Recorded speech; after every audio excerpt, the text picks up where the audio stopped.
And welcome, Hoosier fans, to another episode of Podcast on the Brink, your weekly dose of Indiana University basketball news and discussion. I'm your host, Jerod Morris. Podcast on the Brink is a joint production of the Assembly Call and Inside the Hall. For complete coverage of IU basketball, visit assemblycall.com and insidethehall.com.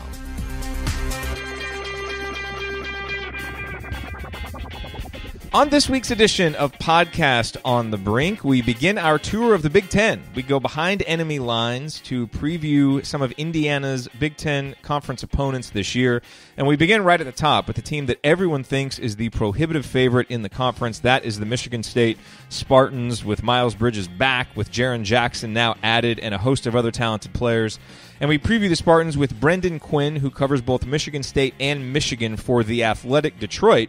And so in addition to talking Michigan State, we will also talk about the Wolverines and how they replaced their senior backcourt of Derek Walton and Zach Irvin. That and more with Brendan Quinn coming up on this edition of Podcast on the Brink.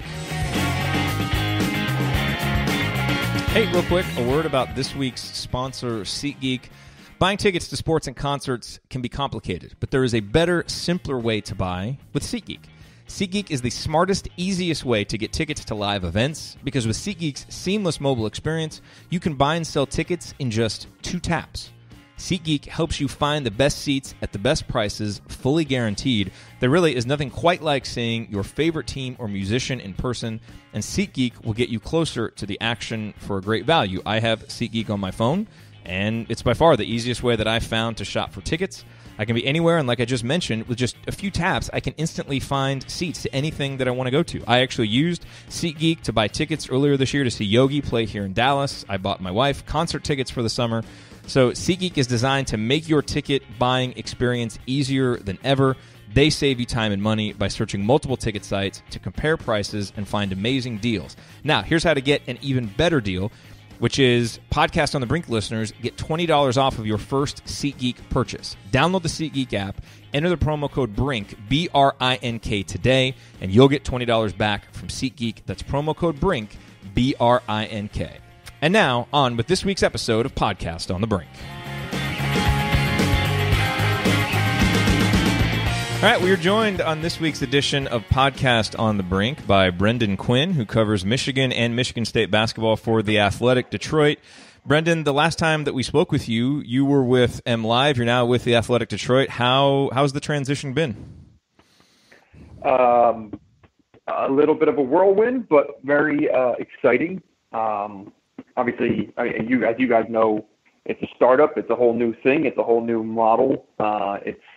It's the same job, but it's a different job, still covering Michigan State, but kind of in a different way, less of a traditional beat role, more of an explanatory, exploratory type of way. So it's great. Happy to be part of something new, happy to be part of what I hope and what a lot of people hope is kind of a new day for what we all do in sports writing and the business model. But we'll see. We're hoping. We're going to try our damnedest to make it work. You know, I was reading the intro letter that you wrote when I think it was your first post at The Athletic, and I really, really liked it, and I think our audience, obviously, of IU fans who love college basketball will really be able to relate with it. You actually wrote in there, to me, college basketball is everything, but right now it's in danger of becoming a niche sport. People like to say the NCAA season begins not in November, but when football ends in January, that the sport is little more than a March distraction. I find this horrifying. What do you hope to kind of do in helping take that next step in improving the coverage of college basketball? You know, I don't think I don't believe any of us would have delusions that college basketball would compete with football or anything like that. But I feel like the key is that for the fan base that is there and that is healthy, that it shows out in numbers, obviously, at arenas across the country, is that they're at least being served with a level of coverage that their fandom warrants. When you kind of see that college basketball is being pushed to the lower levels of coverage in terms of manpower, in terms of space that it's given. and in terms of investment, that's not serving what I think are a lot of readers out there. People that care about college basketball really care about college basketball. So if the people that write about it are given the right way to do it, that's how you serve those people. Maybe you can drum up some new fans, but I feel like the people that are there are enough of them that they should be getting the coverage that they deserve. And that's kind of what we're going for, that it's not all quick hit stuff. It's, stories that are given time to resonate and have things done, maybe the way that people were a little bit more used to in the 80s and stuff. You remember back to obviously Bob Knight's coverage in Sports Illustrated and things like that. You never see college basketball stories like that in a publication like SI anymore. Very, very rarely. You might still see a bigger story about a popular player, but nothing like, long drawn out coverage. It just doesn't happen anymore. So I don't think we're going to get back to there, but we're going to try to take a step in the right direction. Well, good luck. I mean, as someone who loves college basketball and loves seeing deep dives and seeing it covered well and in depth, I wish you luck and I hope you guys succeed. I think it's wonderful for college basketball. So speaking of college basketball, let's turn our attention to the two teams that you cover, the Michigan State Spartans and the Michigan Wolverines. Let's start with Michigan State, a team getting all kinds of preseason hype. Are you buying? Are you aboard the hype train for the Michigan State Spartans? I think Michigan State will be very good. Yes, I think it's a no doubt Final Four contender. When you look at the pieces that are in place, and not only the guys that are coming back, which most of your listeners are familiar with, that when you talk about last year's freshman class is back intact, but just how much better that group can even be than it was. I think you could make a case that Cassius Winston could be the breakout star in the Big Ten this year. I think you could make an equal argument that Joshua Langford could be the breakout star of the Big Ten this year. Those are potentially the third and fourth best players on this team behind, or at least most productive, behind Miles Bridges and Nick Ward. There is a wealth of talent. It's still a team that went 20-15 last year, which a lot of people forget. There were flaws to last year's team, mainly some non-Izoian defensive lapses, some struggles at the point guard play, bad foul shooting, bad turnover problems. But that's stuff that can be corrected, and a year of experience will do wonders for, I think, a lot of these guys. I'm buying. I think it's interesting that it was immediately, Bagley goes to Duke and they're the number one team in the country. I wouldn't argue that, but I think you can make as equal a case for Michigan State when you consider. Look, Bagley is going to be really good, no doubt. I don't think anyone would argue that. Miles Bridges might be the best player in America, though, next year. That could be something that's easily forgotten by a lot of people who always kind of jump toward the next big thing. Miles Bridges is old news. He's a sophomore. Right? I know. Old man. It's amazing. He averaged 17 and 9 last year. And it's, for as much as people like us like to celebrate the stars of college basketball, we forget about the ones that stick around. Yep. Brendan, you have kind of a unique opportunity to watch. I know some of the Michigan State players in the summer in it's like a pro-am type event, I believe. Yeah. I've read some of your coverage. Everyone knows Miles Bridges is going to be a really good player. I think most people feel pretty good about Nick Ward, too, as long as he can improve his conditioning, stay on the floor more, and avoid foul trouble. Anyone else stand out to you this summer from watching those guys that you really feel like is going to make a major leap forward? I know you mentioned Joshua Langford. Is he one that stands out, and is there anybody else? Yeah, it's Langford and Winston. I think those are the biggest keys of the season, because you know what you're going to get from Bridges and you basically know what you're going to get from Ward. If this team is going to be in the upper echelon, it's very nice that they have Jaren Jackson and he he could, he's listed as a lottery pick for next year, but I don't think Jaren Jackson's the key to this team. They need help at the guard position, and Langford was slowed last year with a pulled hamstring that he had early, and he never really got to full speed, never quite looked like himself. He needs to be a step faster if he's going to be a scorer in the Big Ten. He needs to come off screens faster. He needs to get his own shot. He needs to hunt a little bit more. And then Winston has all the tools to be the best point guard in the conference. And it's just a matter of if it's going to happen this year or I think next year. That's my biggest question when it comes to Winston. I think he has the potential to be a wonderful college point guard. And it's just a matter of where, what speed his development goes at. Is it something that can happen now in terms of being the best, or is it going to be, like I said, as an upperclassman? So they both have it. And if they're going into the season and Tom Izzo is still considering starting Tum Tum Nairn like he did for almost all of last year, you have to wonder, okay, is this going to be a season full of rotation problems for a team that, on paper really doesn't need to have rotation questions? We'll see. How do you see Jaren Jackson being brought along this season? Because it's a unique situation in that they have a pretty established core coming back. And as you mentioned, you go to these mock drafts and he's anywhere from, I think I've seen him as high as 7 or 8 all the way, into the late lottery. But I think most people agree that he has the potential to be a lottery pick, and he might be coming off the bench. How do you see him being utilized on this team? Yeah, I mean, the mock draft stuff, a lot of that is where his ceiling is, and it's enormously high. He's a prototypical tailor-made stretch 4 for the NBA, and there's high value there. I just covered DJ Wilson for the last 3 years, and if you would have told me he was going to be a first-round pick at this time last year, I would have told you were absolutely out of your mind. But here we are. So, Jaren, I think Jaren has a skill set that is very unique.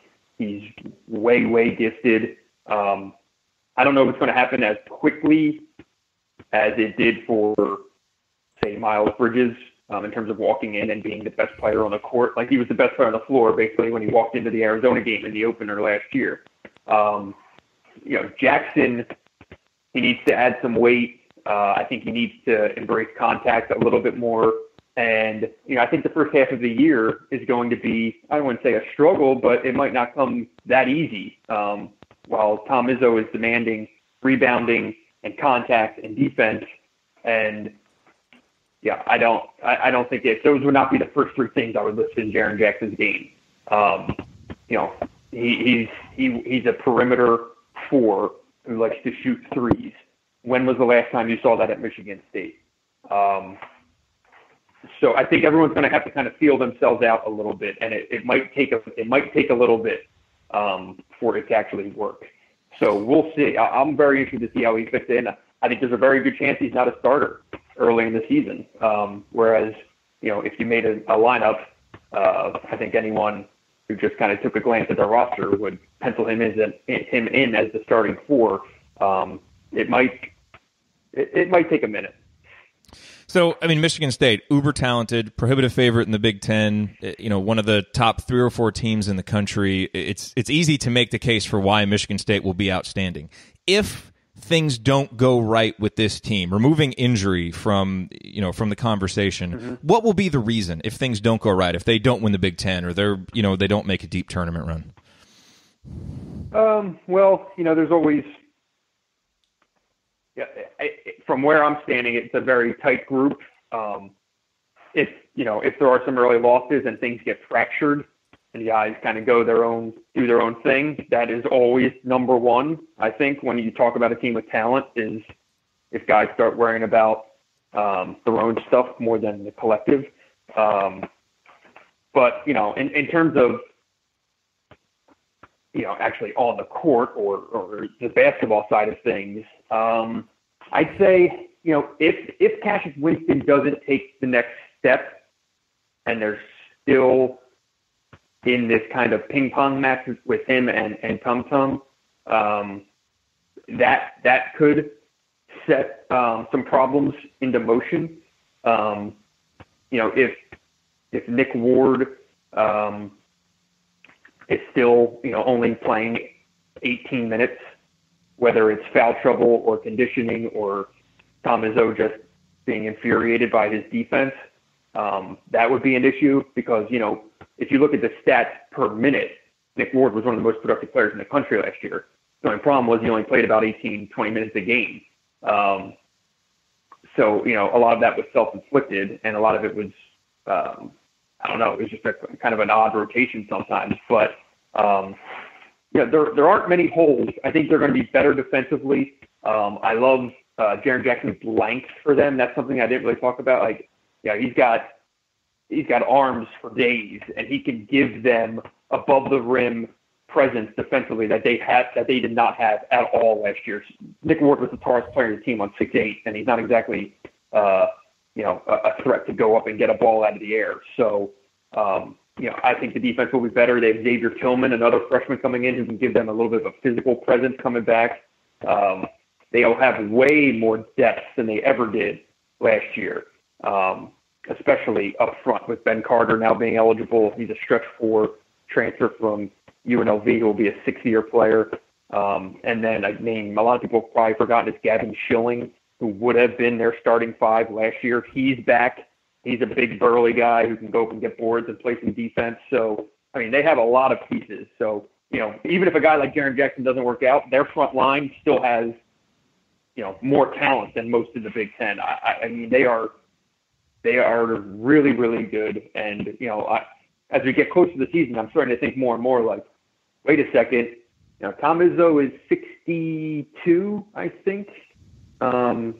Maybe a little bit younger than that. He's around 60. If he's going to win another one, this might need to be it because I don't know how much more of a talented team he can have than this, especially in the era of Duke and Kentucky.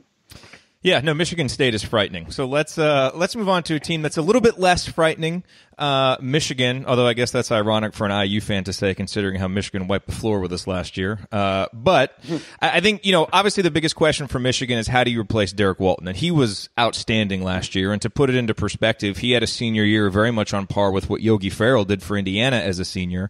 And as Indiana found out last year, there's no replacing that level of talent and experience.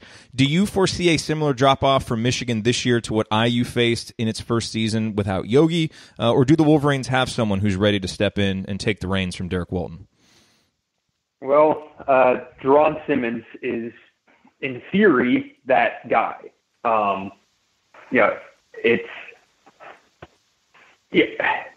Indiana kind of had, I think, crossed its fingers that Newkirk was going to be a guy who could step in and do it immediately. I think John Beilein's probably going into the season feeling a lot more comfortable with Jerod Simmons, who's a graduate transfer from Ohio, probably than Tom Crean went into last year with Newkirk. Simmons is a guy who has like 1,100 career points, 500 some odd assists. He was going to be the preseason player of the year in the MAC at Ohio. He was a first-team All-League guy last year. He has, I think, 40 games in his career with over 15 points scored. He's got numbers for days. He's played a ton of Division I minutes. His numbers have translated against high major competition, and a few times he's played them. He's the guy. He's walking in. He'll be the starter from day one.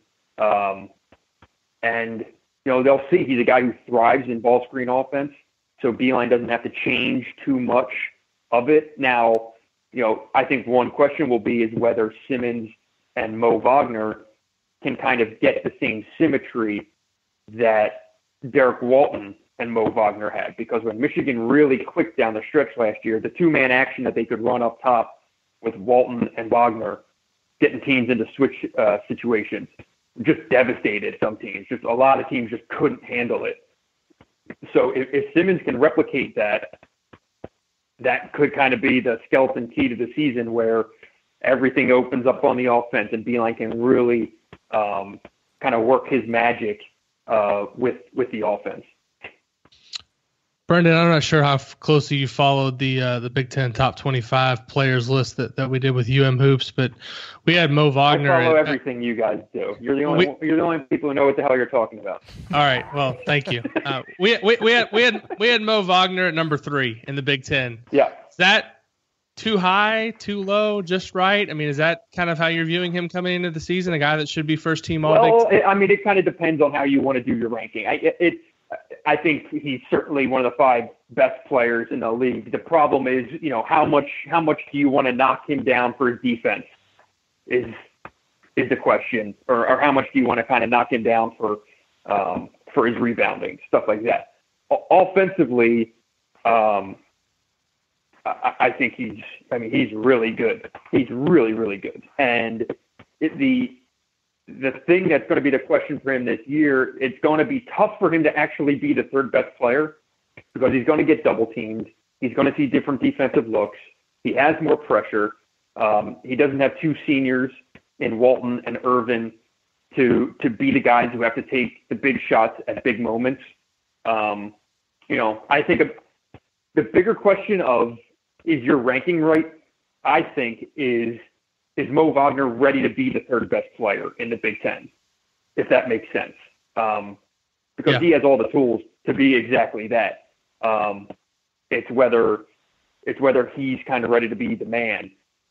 Because, one thing about Walton and Irvin is for basically the better part of 3 years, because Karis LeVert was so often injured, for the better part of 3 years, Walton and Irvin took or created basically every key shot Michigan took. End of shot clock, end of game, big possession. It was always through those 2, whether they were taking it or facilitating it. Now Michigan's going to have some stuff drawn up where, it's all read and reaction is what Beeline does in late shot clock situations. Well, now there's going to be stuff that's drawn up for Mo Wagner, when the shot clock's at 10. And is he a guy who can go get buckets in those moments? Those are the questions for the next step of his game, and basically whether he's going to be a first-round pick next year or not.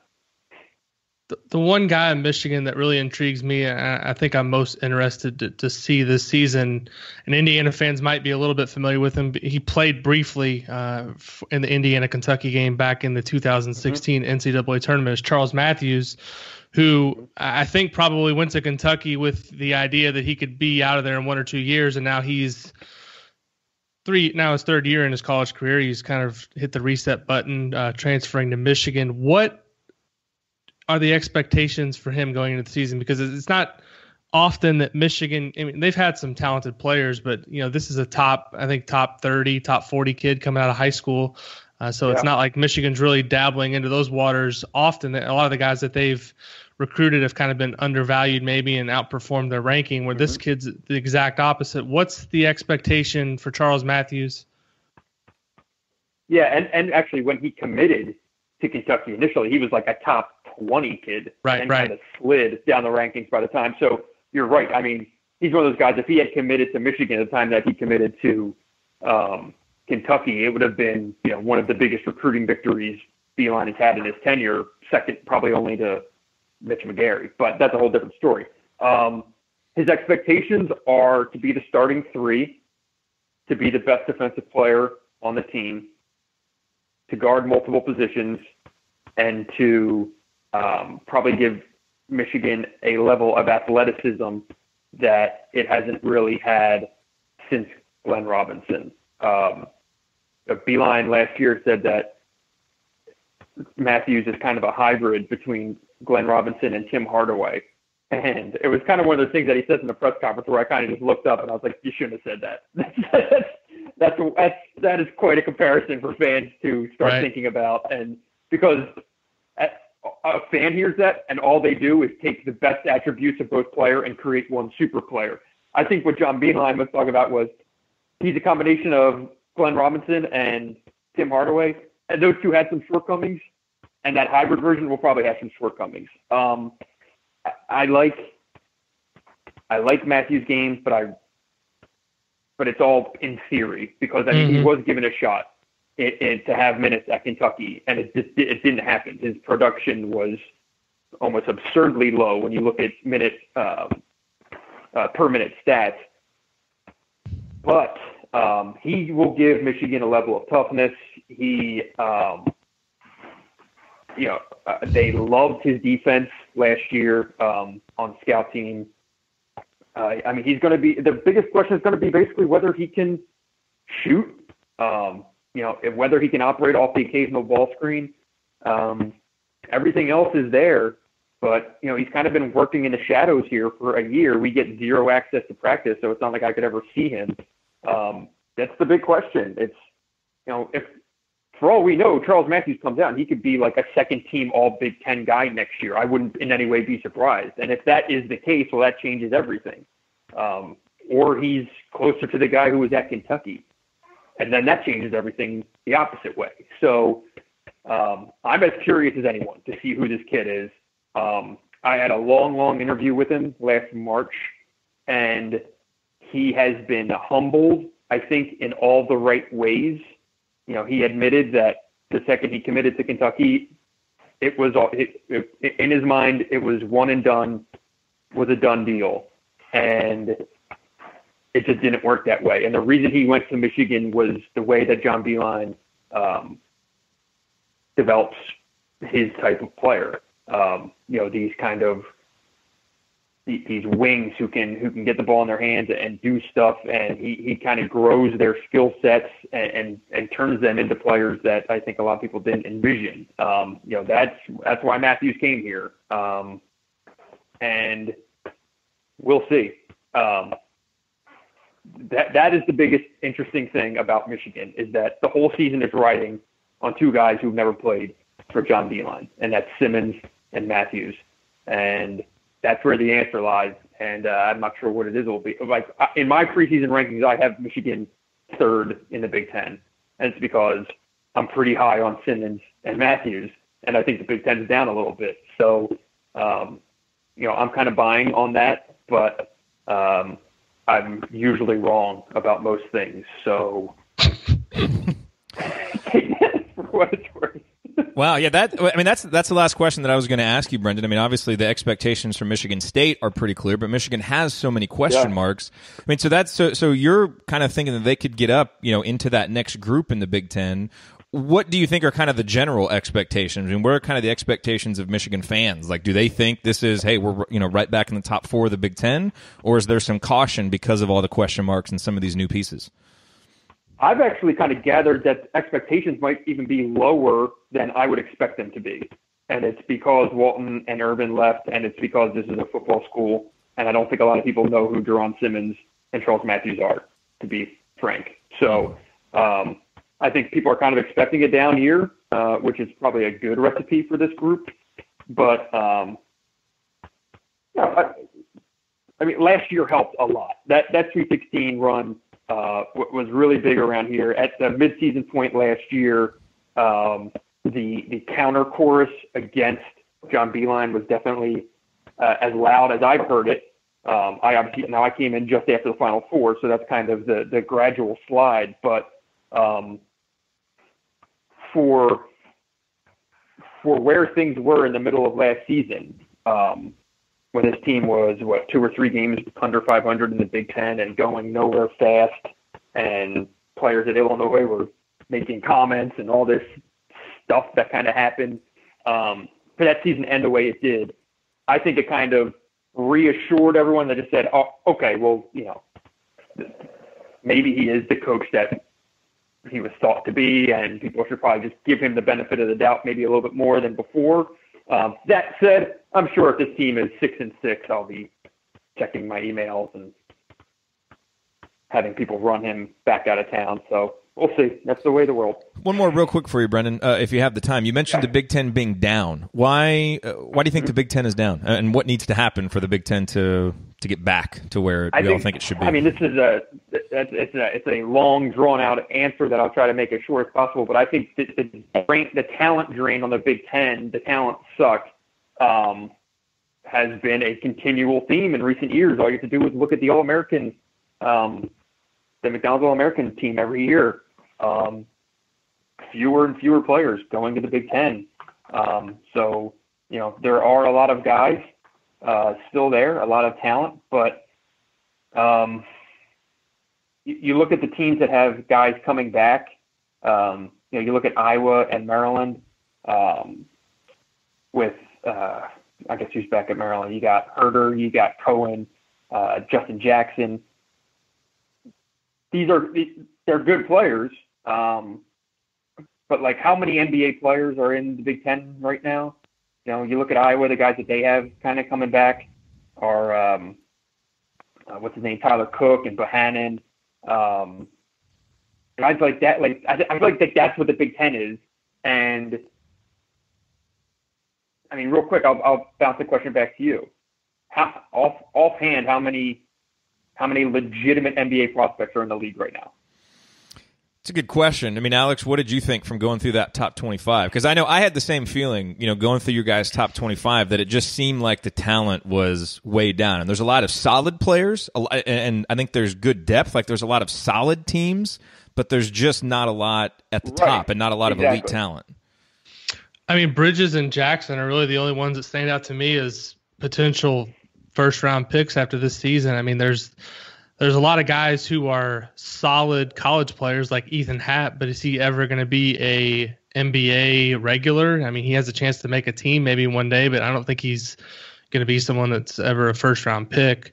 So I agree. I mean, there's just – I think the overall problem right now for the Big Ten is that the ACC and Kentucky are really – eating up all the top prospects. And even on the West Coast, I mean, UCLA's kind of reemergence in recruiting, Arizona, Oregon, all those programs are doing well. And there's just not a lot of top level talent coming to the Big Ten for whatever reason. I think a lot of it's cyclical, and I think there's going to be a point where it gets back to maybe, they're having years where they're getting 4 or 5 McDonald's All-Americans. But you just have to look at a team like Northwestern and Minnesota. Those are, I think when we do a consensus look at where the Big Ten teams are being picked this year, you're going to see Minnesota and Northwestern probably in the top 4 or 5. And off those teams, off the top of my head, the only guy I can really think of that has a chance to maybe be a first-round pick would be Amir Coffey down the line. So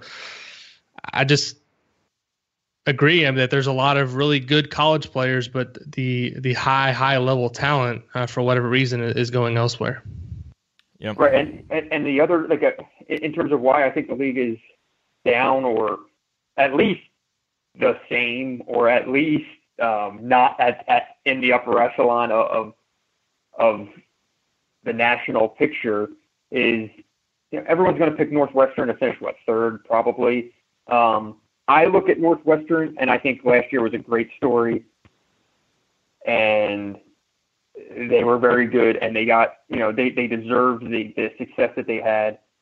But I see that returning group of McIntosh and Lindsay and Law and Pardon, and I don't say any of those guys taking some big step next year. Right. I think last year's team is going to be this year's team, and I've seen people just put them in the top 15 nationally or the top 20 nationally, just because they're back intact. There's no way. I don't think that in any way they are going to take that big of a step forward.